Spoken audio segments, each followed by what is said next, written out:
Hi everyone, welcome to my channel study with निकी।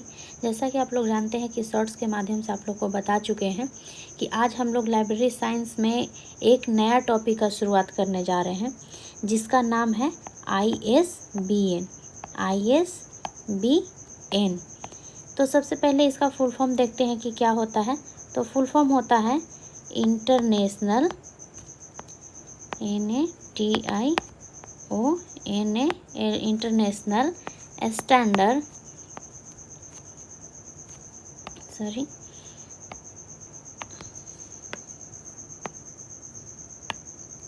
तो क्या होता है इंटरनेशनल स्टैंडर्ड बुक नंबर, ये इसका फुल फॉर्म होता है। तो चलिए इससे रिलेटेड कुछ इम्पॉर्टेंट जो नोट्स है उसको देखते हैं, इम्पॉर्टेंट जो पॉइंट्स है उसको देखते हैं। तो इसकी शुरुआत हुई थी फ्रेंड्स 1970 में। इसकी शुरुआत कब हुई थी? 1970 में हुई थी। तो इसको ISBN को दिया क्यों जाता है? ये एक स्टैंडर्ड बुक नंबर जो है, स्टैंडर्ड बुक नंबर का यूज़ क्या होता है? तो यह जो यूज़ होता है पुस्तक की पहचान के लिए इसका यूज़ किया जाता है। पुस्तक की पहचान के लिए एक नंबर दिया जाता है। पुस्तक की पहचान के लिए दिया गया नंबर जिसको हम लोग बोलते हैं क्या? दिया गया नंबर, जिसको हम लोग ISBN कहते हैं।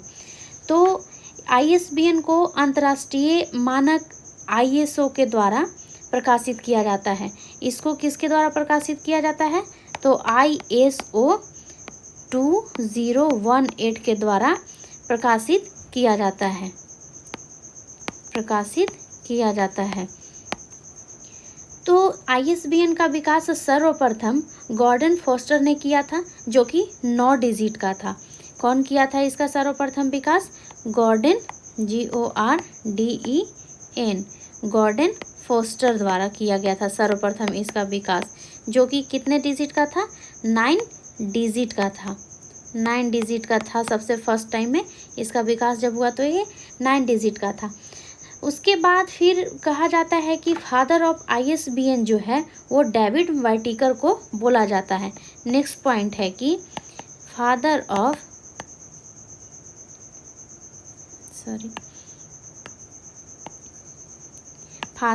ISBN किसे कहा जाता है? फादर ऑफ ISBN बोला जाता है डेविड वाइटिकर को।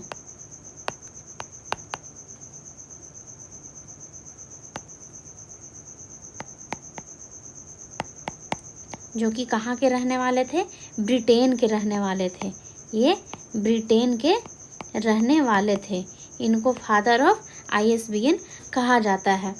तो कहा जाता है कि ISBN ISO 2018 द्वारा जब प्रकाशित हुआ था 1970 में, तो वो 9 डिजिट का था।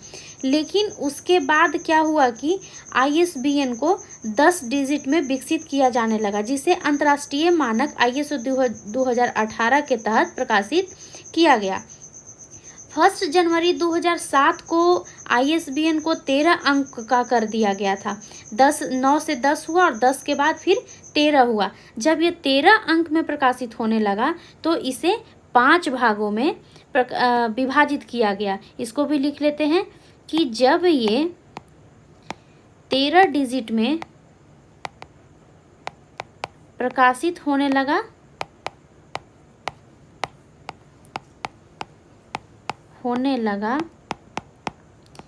तब इसे 5 भागों में बांटा गया। कितने भागों में बांटा गया? तो 5 भागों में बांटा गया था।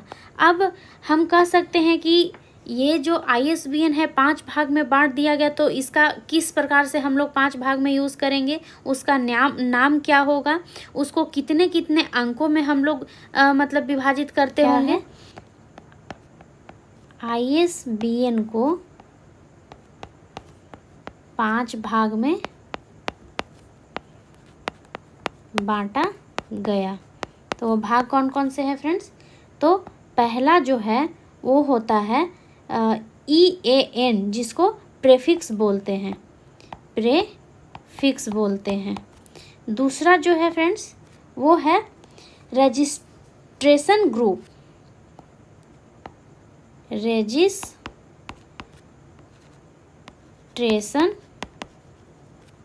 ग्रुप। थर्ड जो पार्ट है उसका वो है रजिस्ट्रेंट ग्रुप। ये जो रजिस्ट्रेशन और रजिस्ट्रेंट जो ग्रुप है उसमें बहुत सारे लोग कंफ्यूज होते हैं और दो के जगह पे 3 और 3 के जगह पे 2 कभी कभी याद कर लेते हैं, और जो कि गलत हो जाता है उनका एग्ज़ाम में। तो इसको देखना है कि रजिस्ट्रेशन ग्रुप पहले आएगा और थर्ड में रजिस्ट्रेंट एलिमेंट आएगा, एलिमेंट, इसको रजिस्ट्रेंट एलिमेंट के नाम से हम लोग याद रखेंगे। फोर्थ जो है वो क्या है, वो पब्लिकेशन एलिमेंट होगा। क्या होगा,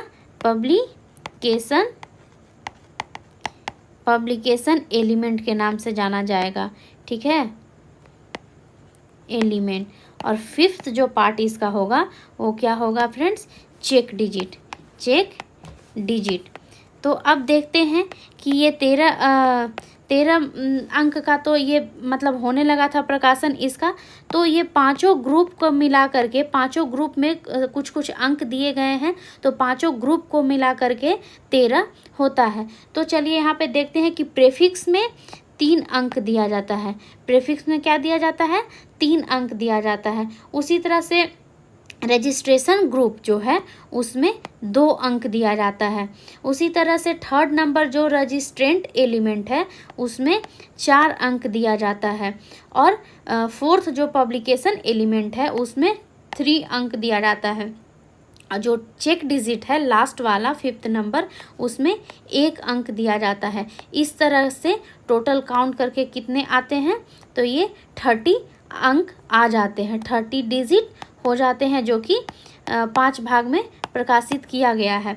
तो फ्रेंड्स यहाँ पे एक चीज़ और याद रखने वाली बात है कि जो इसमें प्रीफिक्स जो डिजिट होता है, कलर चेंज कर लेते हैं हम लोग, प्रीफिक्स जो डिजिट होता है उसकी जो संख्या होती है वो फिक्स होती है और उसके अंक भी फिक्स होते हैं। तो किसी भी बुक में जो ISBN दिया हुआ रहता है तो आप लोग उसमें देख सकते होंगे, कभी भी आप लोग देखिएगा चेक करके कि जो फर्स्ट थर्ड जो लेटर होता है वो या तो 978 होता है या 979 होता है। यही दोनों में से कोई प्रीफिक्स का एक फिक्स जो कह सकते हैं कि डिजिट होता है। तो ये भी आप लोग याद रख सकते हैं। नेक्स्ट पॉइंट जो याद रखने वाला हो सकता है वो है कि इंटरनेशनल स्टैंडर्ड बुक नंबर को कौन से एजेंसी द्वारा मतलब प्रकाशित किया जाता है भारत में। तो वो भारत में जो प्रकाशित करने वाला या फिर उसको चलाने वाला जो एजेंसी है उसका नाम है RRNA, यानी कि राजा राम मोहन रॉय नेशनल एजेंसी। तो चलिए इस पॉइंट को भी लिख लेते हैं कि भारत में ISBN को संचालित करने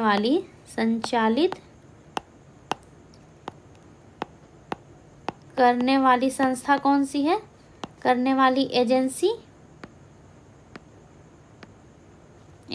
है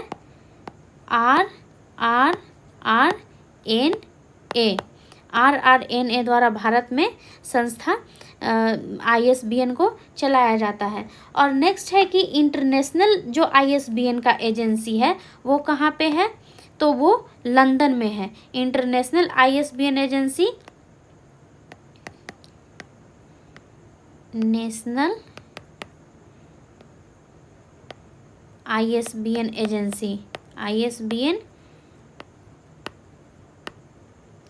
एजेंसी कहाँ पे है फ्रेंड्स, तो वो लंदन में है।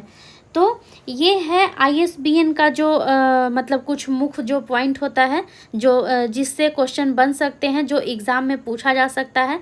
तो इसी तरह का ISBN टॉपिक से क्वेश्चन बनेगा कि कितने भागों में विभाजित किया गया है, या फिर अगर मैच द फॉलोइंग देता है तो उसमें आपको इसका 5 भाग दे दिया जाएगा, और पाँचों भाग में कितने कितने डिजिट का प्रयोग किया जाता है वो आपसे पूछ लिया जाएगा। फिर ये भी पूछ सकता है कि भारत में ISBN को संचालित कौन करता है, इसके फादर्स के बारे में पूछ लेगा, इसका विकास के बारे में पूछ लेगा। तो इस तरह से ये छोटा सा टॉपिक था ISBN, जो कि हम लोग इसको देख चुके हैं। और ये एक चीज़ और इसमें इम्पॉर्टेंट क्वेश्चन हो जाता है कि ISBN जो है ये ओनली बुक के लिए उपयोगी है, ओनली फॉर बुक के लिए है। ये न्यूज़पेपर और पीरियोडिकल्स जो होता है उसके लिए उपयोगी नहीं है। न्यूज़पेपर और पीरियोडिकल्स में ISBN नहीं दिया जाता है। उसके लिए एक है स्टैंडर्ड जो जिसका नाम है ISSN, उसके बारे में भी हम लोग कल चर्चा करेंगे। पहले इसको ख़त्म कर लेते हैं। तो ये था आज का टॉपिक, कैसा लगा बताइएगा ज़रूर। अगर अच्छा लगा होगा तो वीडियो को लाइक कीजिएगा और चैनल को सब्सक्राइब कीजिएगा। और आप किस तरह का वीडियो या फिर किस यूनिट से टॉपिक देखना पसंद करेंगे ये भी आप लोग कमेंट्स में ज़रूर बताइएगा। आशा करती हूँ आप लोग के लिए हेल्पफुल होगा। चलिए फिर मिलते हैं कल नेक्स्ट न्यू टॉपिक के साथ।